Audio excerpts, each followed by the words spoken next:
Throughout the 19th and early 20th centuries, the Royal Navy was the preeminent naval power in the world, having the designers, industrial capacity, resources, capabilities, and ingenuity to create and maintain a large navy. As well as a large merchant fleet, with this great power, the United Kingdom had the ability to create specialized ships that solved a niche problem or experimental ships that paved the way for the future, along with other experimental craft that didn't end up working out so well. One part of the Navy that some didn't respect at the start of the Great War was the submarine fleet. Soon, though, the Royal Navy would understand the power of these vessels and began to think about different ways they could use the submarine, coming up with some unique designs to say the least. In today's video, we'll cover some of those designs. The first vessel we are going to discuss is the interesting submarine X-1. Her origins derive from the First World War and just after as well, where Dr. Norman Friedman in his excellent book, British Submarines in Two World Wars, writes, "In 1915, with a large submarine program underway, a submarine design committee was convened to decide future policy. The first meeting, September 8, 1915, considered 6 alternative types: 1 coastal, 2 patrol, 3 fleet submarine, 4 cruiser submarine, 5 mine layer, and 6 monitor. The first 2 already existed, and the value of 3 would be gauged after the first of the K-class K3 trials. 2 E-boats were already being converted to mine layers. The Cruiser 4 was considered feasible, but it would have few targets. That cruiser submarine was an idea that the Royal Navy would continue to dabble with, and following the war, some thought it might be worthwhile experimenting with the concept, where Dr. Friedman continues, "Like other navies, the Royal Navy was much impressed by the large long-range cruiser submarines the Germans introduced late in the First World War. Grand Fleet C&C Admiral Beatty personally requested the D&C design one, and in a January 22, 1918 letter, he proposed construction that was impossible due to urgent wartime needs, but the idea resurfaced in December 1918.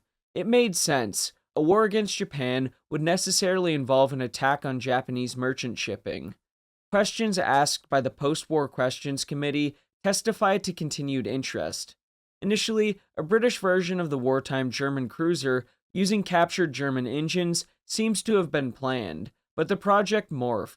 There was no question of ordering a prototype cruiser in 1919, not only because there was no money, but also because the board proposed at the Versailles Conference the British government should propose a ban on further submarine construction. The project came to life once that initiative had failed. Design work was underway by 1920. The Admiralty seems to have accepted the need for a big experimental submarine to test new technology. This role may explain the designation X-1 applied to the new submarine. Initially, the Admiralty didn't necessarily want to build submarines following the First World War, and none were included in the 5-year program, which was before the drastic cuts in the program due to the Washington Conference, which had not yet met. Anyway, the Director of Naval Construction already proposed sketches be prepared as a basis for future decisions, which, interestingly enough, the power plant devised by the Germans in their U-139 class, a diesel-electric drive, the Admiralty initially planned to use those captured German diesels. Still, once it became clear that the cruiser submarine was seen as experimental, she became the testbed for the new Admiralty 3000 bhp diesels. German generator engines were still used, presumably because there was no EW Admiralty engine in that power range. Taking from Dr. Friedman again, in January 1921, RAs proposed beginning detailed design. It must soon have been clear that the experimental submarine would be the largest yet built. The initial sketch design seems to have called for a surface displacement of 2,300 tons. Undated detailed design data, probably compiled late in 1920, showed a surface displacement of 2,680 tons, which compared to the 2,130 tons for the largest late-war German U-cruisers, the abortive U-183 class, and 1,600 tons for the M class. Beam torpedo tubes were omitted because it was assumed that those in the bow tubes could be angled. The 3 4-inch guns would have been on individual turntables, and the submarine would have had a 9-foot rangefinder and a director control tower DCT. The upper part of the pressure hull plating would be strengthened as in the German U-cruisers, Total thickness 1 inch. Initially, D&C planned to use 448 cells, a third more than in the largest British submarines, to obtain a submerged speed of 10 knots, but some wanted to cut back to 336 to simplify electrical arrangements, using larger cells. The Director of Gunnery Division, DGD, wanted 6-inch guns and spray shields. By March 1921, DGD had been argued back down to a twin experimental 5-inch gun, D&C asking that the diameter of trunk it required not exceed that necessary for a twin 4.7-inch, which had presumably been designed, although no such gun yet existed. D&O wanted a high-angle gun, but D&C considered it of little value, and it was never included in the designs. RAs feared that DGD was trying to turn the big submarine into a gunnery experiment, very secondary matter. He was willing to accept 5-inch guns. EOC and Vickers were asked for gun designs. The D&C, which was Eustace Tennyson Danecourt by the way, a fascinating figure, emphasized the need for submerged control, quick diving, and underwater endurance, and on top of that, habitability, as it would be vital for a submarine with such long range. There were further debates about her guns, and it was decided she should carry twin 5.2-inch mountings and gun controls, including a rangefinder and a director control tower. Because of all these revolutionary features, the submarine was to be called an experimental large submarine. Further changes were made to the design of the submarine, namely with the fuel tanks and the lines, to make sure she would have good underwater qualities and allow her to use her 6-bow torpedo tubes. Construction took much longer than the Admiralty thought. X-1 was laid down in November 1921 and commissioned in December 1925, successfully running power trials in March 1926. However, X-1 would have issues, and I think Dr. Friedman sums up her short and undistinguished career very well. She was then the largest submarine in the world. She was considered a good sea boat and handled well, surface and submerged.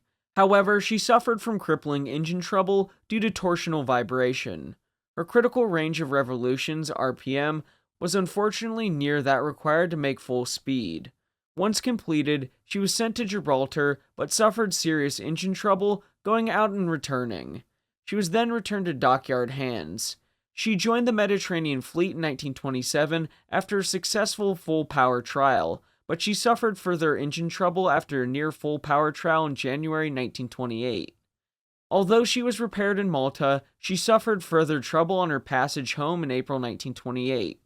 She also experienced trouble with her auxiliary engines and with her HP air compressors, after which she spent most of her time in dockyards. In 1933, the board decided that given her age and her limited operational value, she was no longer worth keeping active. In December of that year, she was placed under dockyard control. Her main impact on the British fleet at that point was that she accounted for an unusually large fraction of the total allowance submarine tonnage. Under the 1930 London Treaty, she could not be scrapped until she was over age. In 1936, she was deleted from the list and scrapped in 1937, the London Naval Treaty having lapsed by that time. X-1 was an interesting concept and overall ship. Her appearance is also really odd. Her twin 5.2-inch turrets are something you don't expect on a submarine, but then again, look at the M-Class. Speaking of which, next up in this video are those M-Class submarines, which started life off in 1915. Next up in this video are the M-Class submarines, which started life off in 1915. The Royal Navy was looking to experiment with submarines, and in a similar way to the Royal Navy monitors we have discussed previously in this series, along with a number of other ideas, where Dr. Norman Friedman in British Submarines and Two World Wars writes, in 1915, with a large submarine program underway, a submarine design committee was convened to decide future policy. The first meeting, 8th of September 1915, considered 6 alternative types: 1. Coastal, 2. Patrol, 3. Fleet submarine, 4. Cruiser submarine, 5. Mine layer, and 6. Monitor. The first 2 already existed, and the value of 3 would be gauged after the first of the K-Class, K3, trials. 2 E-boats were already being converted to mine layers. The Cruiser 4 was considered feasible, but it would have few targets. A long-range submarine of this basic type would, however, be invaluable in connection with a blockade. That left only 6, the Monitor, for near-term construction. It would mount a single 12-inch gun, in effect substituting for torpedoes. It would be used for a surprise attack, the submarines popping up and firing. It may be considered the very distant ancestor of submarine-launched anti-ship missiles. The Monitor submarine could also show places inaccessible to surface warships, which the one place they could do so on the German coast was Heligoland. The committee in charge of the designs thought the 12-inch gun was too large for the submarine, and thought a 7.5-inch gun might be a better fit for these Monitor submarines.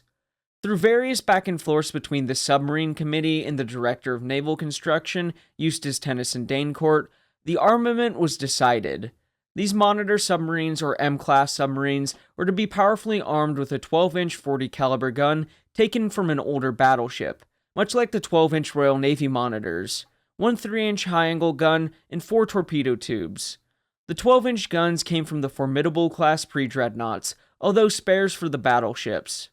There were debates about how large the submarine should be, with initial proposals being a larger version of the K-class hull, this being some 3,000 to 4,000 tons, a very large submarine indeed. All the debates led to a compromise of a modified J-class hull and a power plant of an L-class submarine. Taking from Dr. Friedman again, the big gun could elevate to 20 degrees and could train 20 degrees, 10 degrees in either bow. Its muzzle carried a watertight tampion controlled from the loading chamber. Like a torpedo tube, it would be aimed using the whole submarine, although in this case, training offered some degree of correction. The gun was wet, and it could be fired properly after a week on patrol when the submarine sometimes dived to 100 feet. After seeing a target at periscope depth, 28 feet, the submarine could reach the surface in 25 seconds, fire, and return to periscope depth in 15 seconds. One of the two main periscopes incorporated a rangefinder, and in addition to the usual pair of periscopes, a third was for gun control with its eyepiece in a compartment behind the loading chamber. Surface seakeeping was particularly important, as handiness, the gun could not traverse very far. Fear that the shock of firing would damage the batteries proved groundless. To ensure the massive gun didn't fail, the submarines had to be adopted to patrol work. Apart from the gun, the submarines had good underwater qualities, at least some of them. The design was complete in June 1916, and orders were started that year. The submarines were initially referred to as the Special K class and designated K-18 through K-21. They were renamed M1 through M4 in April 1918. The first pair were designed with 18-inch torpedoes, the second pair with 21-inch. Construction was initially delayed for fear the Germans would build their own Monitor submarines, which would do far more damage than the British ones. However, construction was accelerated later, and M1 entered service in mid-1918. A vessel of a little under 1,600 tons on the surface, and a top speed on the surface of 14.7 knots. Not great, as it was expected to reach 16 knots. The rest of the class were finished after the war and entered service in a new world, besides M4, which was broken up on the slipway, where, to quote Dr. Friedman once more, "The gun was never used operationally, and any idea of using a gun as a torpedo substitute died after the war. However, large submarines with good underwater qualities proved useful, because they could be usefully converted for other test purposes. M2 became in effect a submarine aircraft carrier, and M3 a mine layer." The submarine survived the Washington Naval Treaty through a loophole that basically didn't look at the caliber of the submarine's guns. The submarine operated until late 1925, when M1 was sunk in an exercise when she was ran by a Swedish merchant ship. M2 and M3 were put in reserve and used for other roles. Starting in the early 1920s, there were some in the Royal Navy who wanted patrol submarines, and a great way to extend the range of those patrol submarines was to add an aircraft. The remaining M-class were perfectly suited for this experimental work, and specifically M2. Dr. Friedman writes about the conversion, "The Air Ministry considered the project feasible, and it went ahead.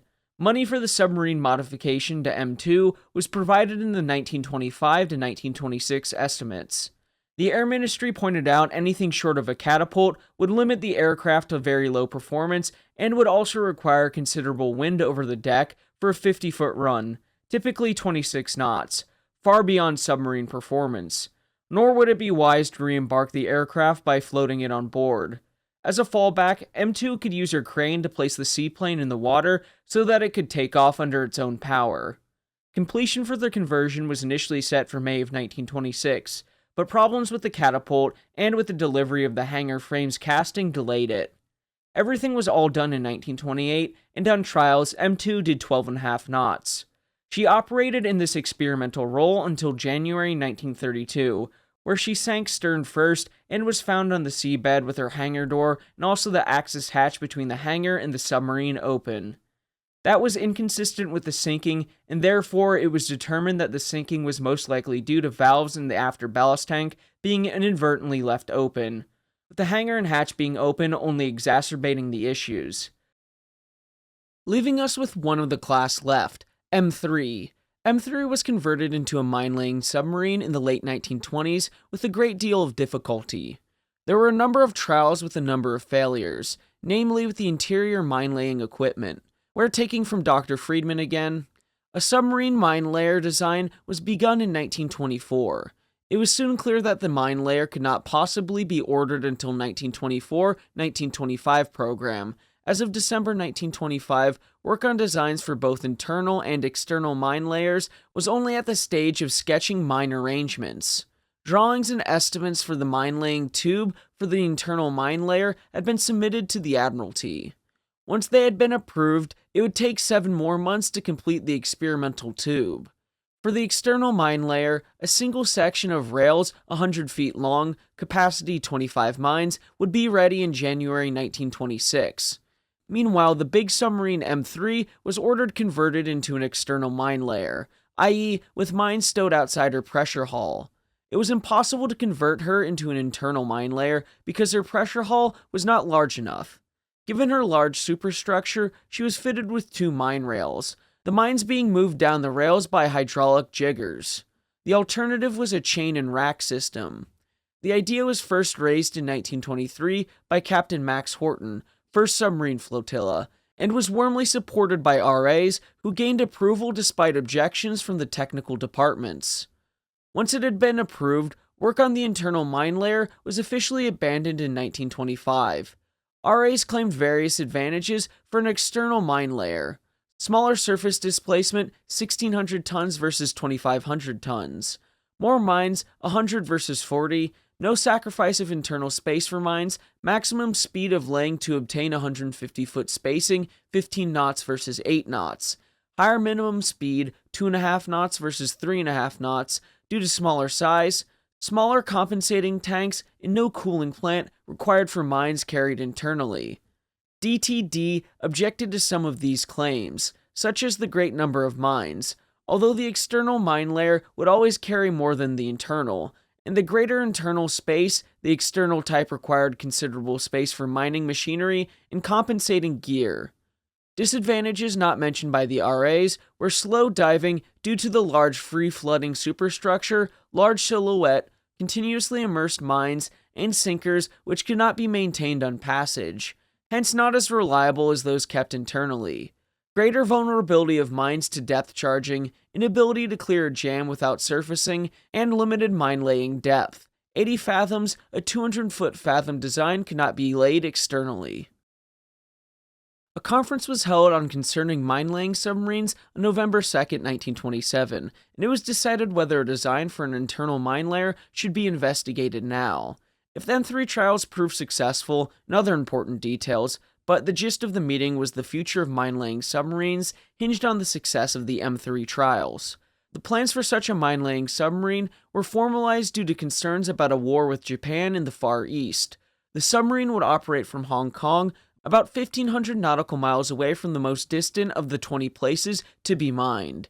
10 mines per month would be laid off 14 important points, and 5 mines per month off 8 less important ports, a total of 100 per month, calling for 6 submarines, each carrying 40 mines.